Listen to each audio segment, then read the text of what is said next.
Hey gang, we are in Brentwood, California at Union Cemetery. We've got San Francisco that way, Stockton to the east that way. Beautiful old cemetery. And I'm going to tell you a story here, a woman who's buried here, buried in 1932 for the second time. Buried alive story. Filipino people. And by the way, I'm going to tell you right off, I love the Philippines. I love the Filipino people. I was in Manila and around, Subic Bay, and the most just nicest people. Anyway, this is a very sad story that I'm going to tell you here as we walk through the cemetery to her grave. A lot of Filipinos here in this area back in the 1920s and 30s, migrant workers. Anyway, we're going to go back to 1914. There was a young girl named Celine Villano. She lived with her mom and her two sisters in Carcar City, Cebu, the Philippines, and they decided to leave. And they would initially go to Hawaii. From there, their journey would take them here to California, and they would move from one farming community to another as plantation workers. And by 1918, they would settle here. And it was here that Celine, or they would call her Cecilia to some, would marry a man named Ignacio Navarro. The beautiful family, they would have 4 children, 3 girls and a boy, and everything was really going well. But sadly, at some point, Ignacio would contract tuberculosis, that horrible disease, where there was still no cure. Cure was coming soon, but not soon enough for him. So with the stresses of the family and the husband being so sick, Celine decided to send the children back to the Philippines to be with relatives. And in the meantime, she would take care of him. She was a faithful wife. She loved her husband, so she took on odd jobs. She moved to a boarding house close to the hospital where he was, so she could be near him and take care of him as best she could. Now, this was the 1920s, 1930s, and as I mentioned, the large Filipino community here in the Stockton area. I'm going to say here, it's just this whole greater area. And sadly, just like other blacks, Mexicans, you had the racism against them, racist attitude. There was a brutal New Year's Eve attack, 1926. And there was a subsequent bombing in 1930 of the Filipino Federation of America building in Stockton, in the area called Little Manila. So tough times, but there would be tougher times ahead. At some point in 1932, when Celine was, she was about 27 or 28 years old, she witnessed something that she would probably come to regret in the end. Well, obviously, but she would basically witness a Filipino man. The situation was a Filipino husband and a white wife, and she ran away from him because he was beating her mercilessly, abusing her. And I think it was 2 men, and maybe 2 Filipino men, had taken the woman in to protect her And somehow Celine got involved as a witness to this guy doing this. And they put him away. There was a trial. He went to prison. He served some time. Now, revenge, you know, white woman and Filipino community, and there was a big revenge factor going. Now there was a lodge. There were lodges like the unions. You know, the Filipinos had these lodges, and some of them were like cults. The purpose of the lodge was, you know, the migrant workers here, they'd all be underbidding each other and practically working for free. So the lodges were like unions to kind of keep everything on the, you know, to protect the workers. You know, it's at the time a good thing. But this particular lodge that was near there, the guy who got in trouble was the guy who was running the lodge. And all the lodge members started ganging up on her. And there was a big revenge factor that was gonna go down.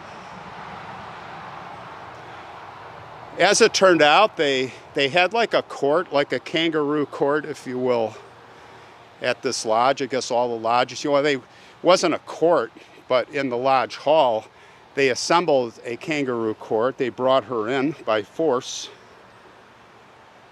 and they had an unsanctioned trial. The whole rumors were now that, you know, how can you make Celine look really bad? Husband's in the hospital, tuberculosis. How can you smear her? Well, you accuse her of having an affair. She's an adulteress. Of course, it wasn't true, but they got her before the court, and they had a trial, and she was found guilty. And they said, well, you have to do penance. And they told her that she had to kneel on beans. That was the punishment, which I guess is pretty painful. But apparently that was not enough to satisfy the cult, because in September of 1932, she was kidnapped by 5 men. And they held her for weeks and beat her, and I guess they had a bag of stones, and they all drew stones to see who, they were throwing stones at her, and anyway, it was just some crazy thing. She actually escaped. And I think she went to Ventura to her sister, and she probably should have stayed there. The mistake she made was that, well, she was faithful to her husband. She wanted to make preparations maybe to get him out. And she came back here, well, over to Stockton, and she was spotted. She was spotted by members of this cultish lodge that this guy was the head of. It was called Maria Clara Lodge number 15. And they kidnapped her. They took her, they brought her back to the lodge.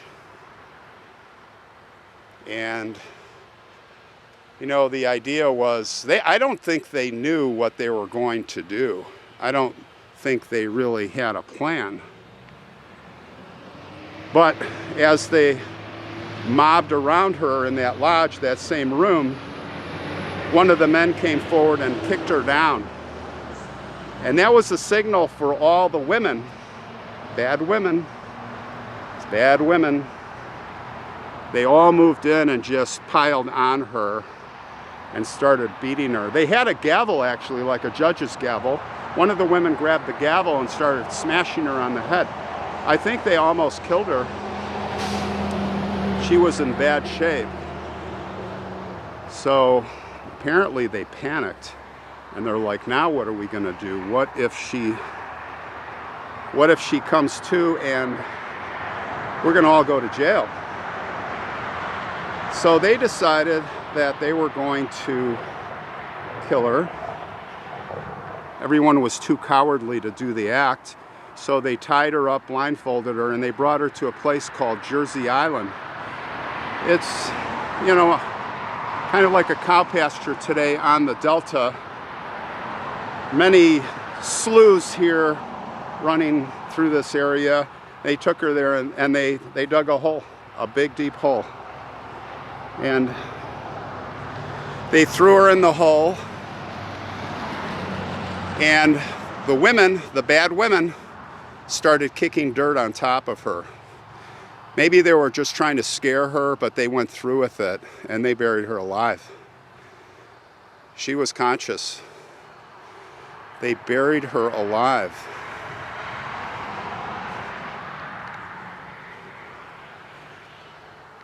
Terrible. And nobody knew what happened to Celine. It was a mystery. But a year would go by, and a man would come forward, and actually it was a man who was hiding at the lodge, kind of in the background, watching everything that was happening. His name was Pablo Bustamante. He was there. He was hiding in secret. And he said, yes, Celine was murdered by the lodge members. And he started giving names. This led to the arrest of the key members who instigated all of this. One of them, a man named Mr. Kodog, he broke down from pressure, and then he began telling the story. Yes, the whole story with all the brutal details. He said that they were woken up, they were asleep, and they were told to bring shovels by the Lodge number 5 leader, whose name was Leon Quintanilla. And Leon was commanding them to dig a hole, Jersey Island. Once the hole was dug, he said the women reportedly dragged a screaming Celine Navarro from the car, and they pushed her down next to the hole. She struggled against her bonds and was heard screaming as the woman kicked her in and then kicked dirt into the grave as the men took their shovels and filled the hole. And then there was silence. The hole was filled and there was silence. Just imagine. Well, the location of the grave where Celine was buried alive was given. They went there and they started excavating the hole. They had to dig 4 feet deep until they saw a hand, and the hand still had the rings on the fingers. It was Celine. Her hands with the rings on the fingers. Horrible. There was a trial and they were all acquitted. No justice for Celine, even to this day. And I know the Filipino community here is big on this story. There's YouTube discussion groups about this, and then there's some type of, I couldn't find it, I wanted to watch it, a documentary on this called the Celine Archives, I think it's called. So it's no justice even today. So we're at her grave right here, and this is where she was reburied for the second time, I guess you could say. And she is next to unknown souls.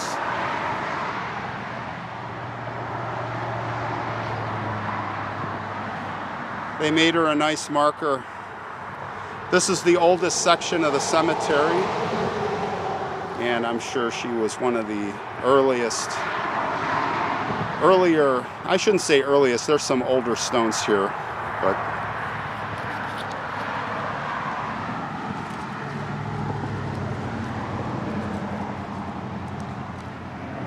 oops. Now we'll try to get that to stand up. Yeah, we'll just do that.